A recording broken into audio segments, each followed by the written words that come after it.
mungkin sosoknya seperti apa sosok di rumah di mata keluarga. Ya udah aku dulu habis itu tante ya. Ya kalau di mata aku sendiri ya papi ini ya, kalau di media di luar kan orangnya keras, suka marah-marah, terus bold, frontal banget gitu kan, all out. Ya aslinya memang juga seperti itu. Di kita ya tegas juga orangnya, suka ya kalau ada yang nggak benar ya dimarahin aku. Ya aku juga nggak suka papi aku suka marah-marah kayak gitu, tapi ya marah-marah kayak gitu biasanya kritik yang ngebangun, dan nggak semua yang di luar, maksudnya nggak semua diperlihatkan. Ada juga papi tuh ada sisi lembutnya, sisi bocahnya, sisi yang butuh kasih sayang kayak gitu, itu juga ada. Dan orangnya yang family man banget, provider untuk kita semua, selalu ngasih yang terbaik buat kita gitu. Dan orang-orang juga gitu, tipe orang yang royal banget, suka bagi-bagi duit lah papi aku itu. Kalau biasa ke pelayan di restoran atau ke satpam gitu, suka bagi-bagi duit. Tapi papi nggak pernah berkekurangan. Walaupun ini sempat aku singgung juga ya di waktu itu pas aku pidato pas di rumah duka. Papi aku nih ya sering ngomong-ngomong tentang dia anak naga, dan orang-orang komennya pada enak lu dapet duit dari warisan, dapat duit dari hasil ini itu, korupsi gini bla bla. Tapi papi aku tuh untuk membangun ini semua tuh butuh kerja keras gitu. Dulu hidupnya tuh susah, aku juga susah dulu. Aku sama papi aku kemana-mana motoran, terus aku udah mau tidur ditepok, bangun aku disuruh nyanyi lagu bintang-bintang kecil di motor. Jadi dulu kita susah-susah bareng. Terus pernah waktu itu habis belanja telur, aku nggak sengaja mecahin telurnya. Terus papi aku bilang, kamu ceroboh banget sih kamu mecahin telur, nanti kamu makan telur yang pecah ya kayak gitu. Tapi abis itu papi bikinin aku yang baru.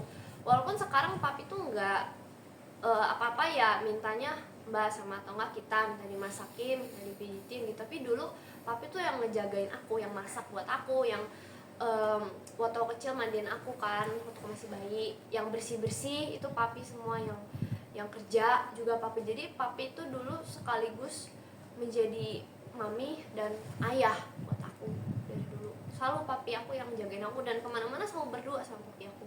Makanya aku sayang banget sama papi aku gitu, dan selalu mau ngasih yang terbaik buat kita. Ya kalau papi aku sendiri ya sebenarnya nggak peduli sih. Sendal aja udah dari dulu berapa tahun nggak ganti. Sebelum ketemu aku sendalnya udah itu. Sendalnya itu terus nggak ganti. Tapi buat kita selalu mau ngasih yang bagus-bagus, yang kualitasnya tinggi lah, kayak kasur, sofa, itu ngasih kita yang terbaik gitu. Makanya itu yang aku sesalin. Harusnya papi bisa menikmati juga, tapi aku sudah cukup bersyukur sih. Aku sempat mikir waktu itu kan, kok papi ninggalin aku sih di saat sekarang aku berasa masih kecil dan masih butuh papi aku. Tapi aku mikir, waktu itu tante aku bilang di sini, papi tuh ninggalin kita bukan karena papi mau ninggalin kita, tapi emang udah nggak kuat aja, udah lemes. Aku nggak bisa ngebayangin rasanya gimana, pasti sakit banget. Di situ aku mikir, Tuhan kenapa ngambil papi aku secepat ini? Kenapa nggak nanti aja, tunggu aku udah nikah, tunggu aku udah punya anak? Tapi mungkin teman-teman di sini ingat yang waktu papi aku waktu itu masih di penjara, dan aku waktu itu sempat nggak bisa dapat pengobatan, dihalang-halangin lah sama oknum dari sana. Di situ kan aku juga ke podcast sini situ biar papi aku bisa dapat pengobatan, karena pas itu ketahuan gagal ginjal, nggak bisa ke rumah sakit gitu waktu itu. Nggak bisa cuci darah, susah untuk dapat pengobatan. Di situ papi aku udah kayak orang yang kehilangan lakan, udah ureum racun numpuk muntah-muntah. Dan di situ kayak aku takut papi aku pada saat itu meninggal. Mau ke podcast sana sini, dan aku sama tante aku sempat kita nangis bareng dan takut papi kenapa-napa. Tapi untungnya Tuhan baik, dan di saat itu bisa aja papi aku meninggal karena racunnya udah numpuk, kan ginjalnya nggak berfungsi, racunnya udah numpuk. Di saat itu bisa aja Tuhan kalau mau ambil, tapi Tuhan memberikan aku dan keluarga 1 tahun kebersamaan lagi setelah keluar dari penjara, dan kita bisa bertigaan kemana-mana bareng-bareng, kita bisa